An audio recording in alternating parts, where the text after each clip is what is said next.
Big shout out to Slow Ride Garage. If you guys want some of this merch, make sure you check out slowride.com.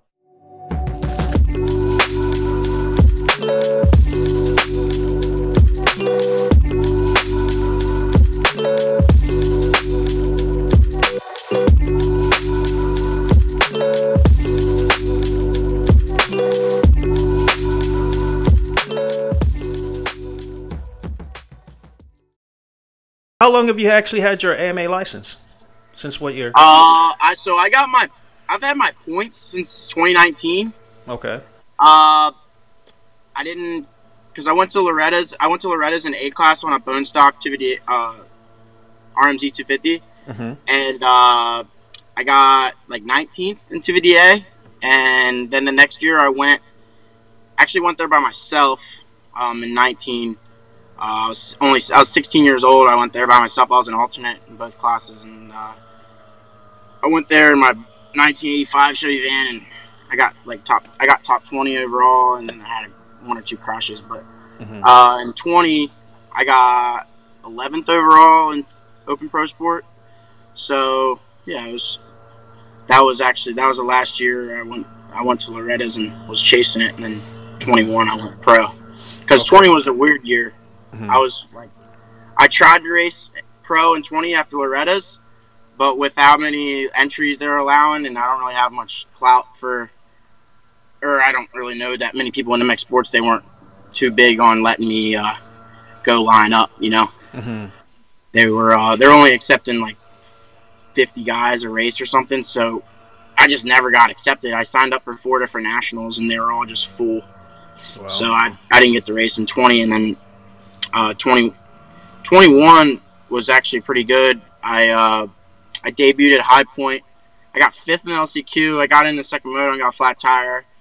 But then at Red Bud, I went 20. I want to say I went 31, 27, and then the next week I fell in the first turn at Southwick, and then I got 18th in the second. I fell in the first turn on the second moto at Southwick, and I got 18th. Okay. And yeah, that was my best race other than Buds. I got top 20 at Buds too, on 22-20 there. But, right on. So you not only that you race a lot of outdoor stuff, you train quite a bit for Supercross, and you even kind of mingle with Gncc, dude. Like, how is that transition from going Supercross, motocross to a Gncc race?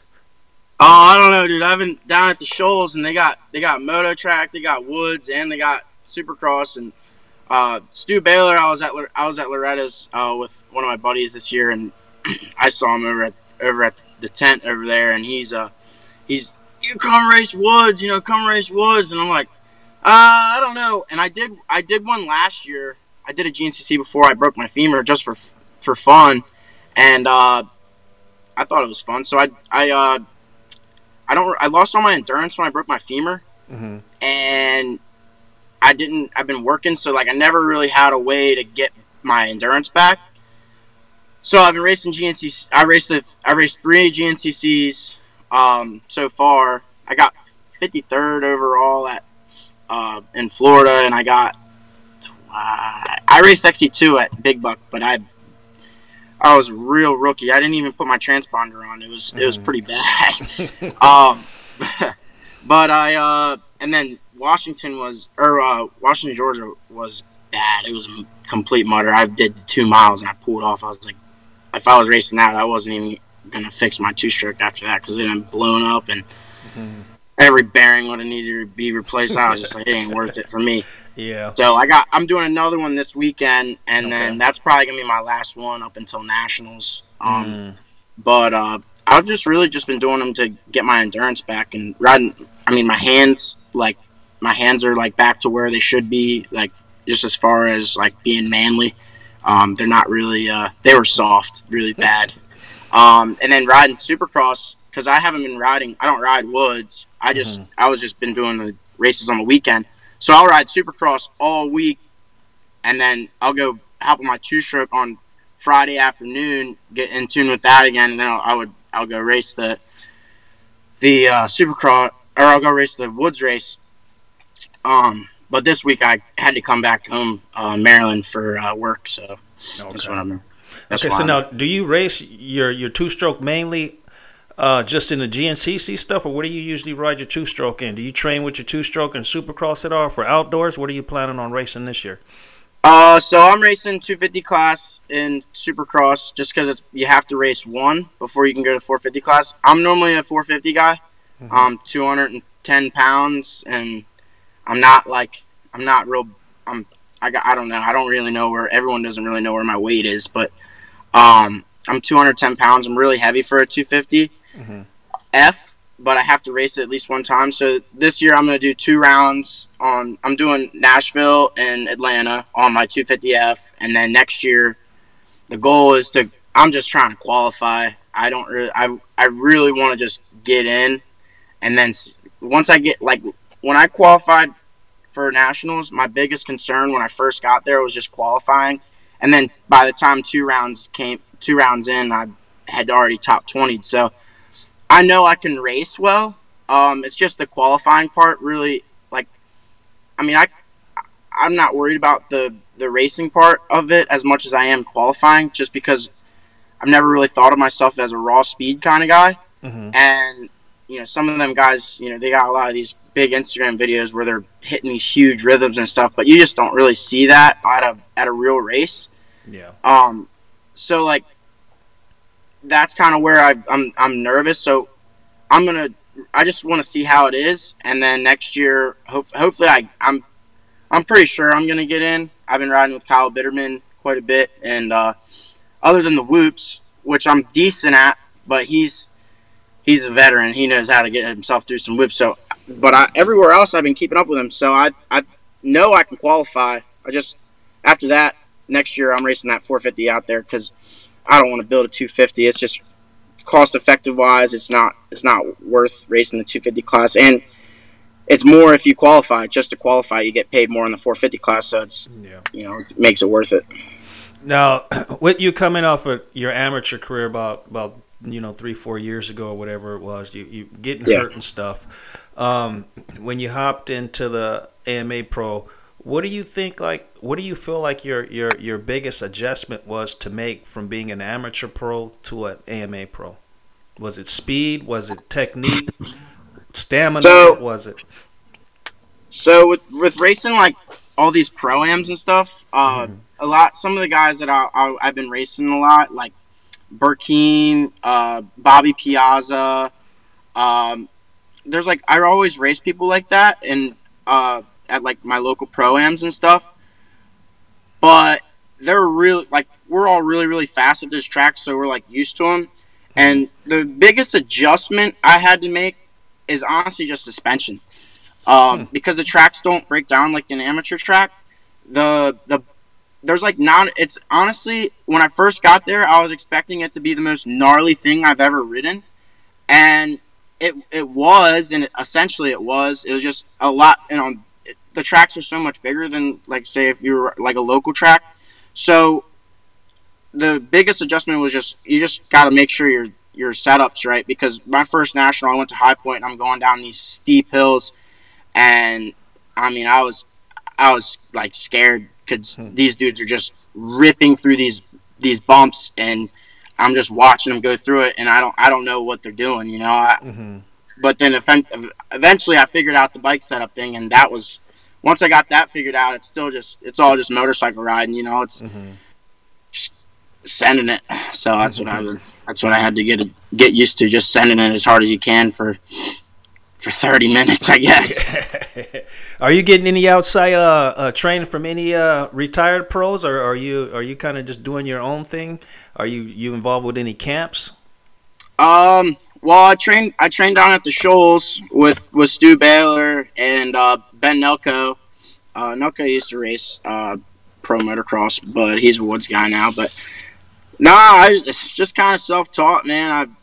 Me and my dad used to be pretty big on the training with me when I was younger, and I got a lot from that. And now I'm kind of like a one-man show. I'm the trainer, I'm the provider, I'm the everything. I go to the races by myself. I work on the bike. I'm the trainer. I'm the trainer, the rider, the food maker, the gas filler. All of it. Dude. It's just me. Right I ain't got on, no right. girlfriend or nothing, so I just going on the fly. You Yeah, know, one yeah. of my buddies asked me if I want to party. I'd probably end up partying, and then I got to get my bike work done. So I'll be, you know, Mm-hmm. sometimes that's just how she goes. Yep, yep. Dude, with all the injuries and you coming off broken femurs and shit, like, dude, and you see all the injuries, what motivates you to get up in the morning to want to race and keep going? Well, there's this thing called work, and when you wake up and you say, "Man, I got to go to work today," Yep. and you're like, and it's not what I want to ride dirt bikes for a living, and it's like I gotta wait till after work to ride my dirt bike. So like my motivation is I don't want to wake up and go to work today. I want to go wake up and go ride my dirt bike today. And Yeah. when I those days where I'm like I want to go ride my dirt bike today, I feel like those are the most like those are the best days, and those days are what make me really progress. Because I mean, shoot, if I don't have to work a 9 to 5 and I can just ride like some of these guys, dude, I that would be that's the dream. Mm-hmm. That's the dream. You know, it's always a grind, and it's always trying to better myself as much as I can with what I'm provided, and Mm-hmm. I I want to be one of those guys that I mean I don't even care if I get a factory ride. I'm looking at like a Kevin Moran's or any of these guys. You know, you got Cade Clayson and Alex Ray, like these guys, Rod Bell. You know, these guys are all they're all riding dirt bikes for a living. Yeah. I want to do that, and I'm close. I don't think I'm consistent enough yet. I will be after this year in outdoors, and everyone sees what I've been working on. It's gonna be good. I'm if I can ride like I did last, if I can ride like I did in 21 Mm-hmm. with what I learned and what I've how much better I feel as like a person and stuff. Like I should be in the top 20 consistently in outdoors, and I'm excited for it because I was watching all year last year, and the only thing I was thinking is, man, I could be in the top 20 right now, but I'm you know I'm just on the sidelines sitting there. So Yep, yep. So no one is promised a contract in motocross, and oh, there's so many pros. Like, yeah, if you had to give up motocross tomorrow, and you know you don't want to work the 9 to 5, what would you consider doing? um, dude, honestly, I would take being a mechanic as a second one. I could I know enough people to where I probably could get on a team to mechanic. Mm-hmm. Um, is that the dream? No, but it would be sick. But at that's the dream, man. Because I mean, growing up, it's either been rider. I've either been rider or mechanic, and half the time I'm a better mechanic than I am a rider. So Mm-hmm. you know, that's probably what I would. That's what I would do. I mean, right now I do. I work on kitchens. Mm-hmm. I'm a kitchen care, Yep. total kitchen care, TKC baby. Okay. That's right. Represent. Now Yeah. you also represent a crew called the Let me go back to my notes here. Oh, the East. You're gonna The ask me about the East Side Dogs? I sure am, baby. You Oh, already know dude. it. You got to talk to me about ESP, that baby. crew. How what's that all about? Break it down for All me. right. So we got a we got a group of guys up here in Maryland. We all hang out. And honestly, we got a good crew. If I leave anybody out on this, it's gonna be bad. But so it's me, Gage Stein, Garrett Hoffman, Mm-hmm. uh, Jake Rassa, Ryan Rassa. Those are our Max. Or did I say Max Sanford? Max Sanford. So we got like six pros on. We got like a 6 pro squad that we all hang out like in the off season, and we'll just like we'll have like pit bike ride days. We'll have like bonfires. We got this big Halloween party we put on. It's sick, and we got dude. It's just all of us boys, and we're all from Maryland, and we all love to just we hang it out together. You know, it's just the crew, man. You know, Mm-hmm. we're like been going on so long now that we're all brothers. I mean, all of us have known each other since we were like 5 years old. Oh wow. And we're all the ones here. I mean, Rod Bell's in there with us too, dude. It's like we're all boys, and it's sick because we'll be at nationals, and we'll all be convening with each other, talking about like lines and stuff. Mm-hmm. It's like a team, but we're not really a team, but it's just the homies, But we're all out there shredding, and I'm not really the person who organized it. Jake Rassa did, and he's into like the crusty demons of dirt stuff, and they're always trying to jump fires and just hit ramps and like just do crazy stuff all the time, man. And it's a good time. It definitely makes a lot of enjoyment out of the sport and stuff. Sick. Hell yeah. So I mean, you work right now, and you're at work right now, taking a little break doing this interview. I appreciate that, man. But yeah, no problem. And you pump your own gas, you travel to your own races. So basically, I take it you pay all your own expenses to finance your racing. Yeah, or you got some other people helping you out. Yeah, I mean, my boss is awesome. He helps me out. Actually, whenever I stay in Maryland, that's where I live. But me and my parents, he's actually right here. Me and my parents,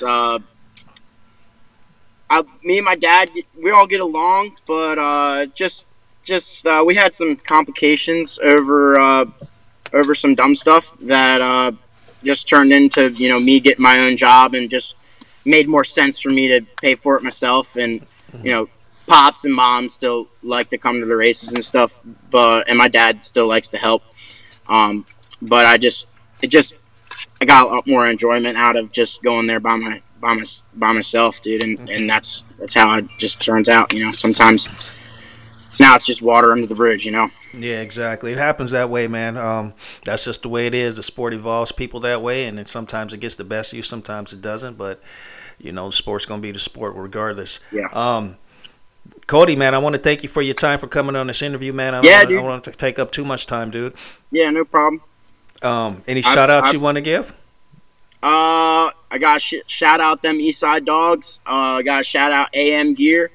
That's my boys. Oh, shout out the Shoals, Snake Creek Mx. 5-9 Moto. Those are all my boys. Those are all my tracks. That's where we're burning it down. So. So if somebody wanted to get a hold of you, how do they get a hold of you, man? If you got sponsors that want to talk to you or bring you in? Yeah, you can just follow me on Instagram, Cody Groves 315. My email is the same exact thing, just that with Gmail after it, at Gmail. And then, dude, just shoot me a DM. I'm always open for opportunities. There's a lot of people that say they're going to help, and a lot of times you don't see a lot of help coming from that people that it's the people that heck you don't even talk to that often that are willing to give you more than the people that are trying to, a lot of people will try to flex wallets, and it's kind of I don't want to say annoying, but it gets annoying when you have 6 people, tell you, oh yeah, I'm gonna give you this money, I'll give you this. And then when it comes down to it, and you do what they say, and you don't get anything in return, it kind of sucks. Which is why a lot of my money comes from just me working. But there's a select few good people out there, man, that just love the sport, and see what I do, and they help me out a lot. And I'm not really allowed to disclose on who that is, but but I mean, if you guys are willing to help, dude, just reach out. Again, my Instagram's Cody Groves 315, and I'm willing to work out anything. I'm always looking for some help. It's getting to these races ain't cheap, but we're gonna do it either way. So if you want to get along for the ride, CG's ready to rip. That's what's up. Well, I thank you, Cody, man, for your time, dude. Yeah, no You're problem, welcome man. back on the show, man. Give us an update once those nationals start kicking off and you're doing All right. them. Man, I'd like to have you back on and monitor your progress. Yes, sir. I appreciate you, man. This is my first experience. I've always wanted to do something like this. You know, I'm a talker, and I'm a talker. So anytime I'm sorry about being short. I got to get back to work. We got a big moving job today, Oh, moving a bunch no. of kitchen equipment. It's been. I mean, I've been up since 6:30 doing it, but yeah, it'll be a good day. Man, no worries, man. You're welcome here anytime, dude. And I'm glad it was me that can be able to actually get you on the show and put your word out there, man. Make sure you hit that subscribe button and tell your boys over at the Eastside Dogs, man, to hit that subscribe button too. I'm gonna hold you up to that, man, and then All right. maybe we can get all you guys on the show at one time. Oh, dude, that would be sick. They'd be totally down. Okay, cool. All right. We'll make it happen, man. Sounds good. All right, Cody, man. I'll be in contact with you, man. Have a good day, bro. All right, you too, man. I'll see you. All right, peace. See ya.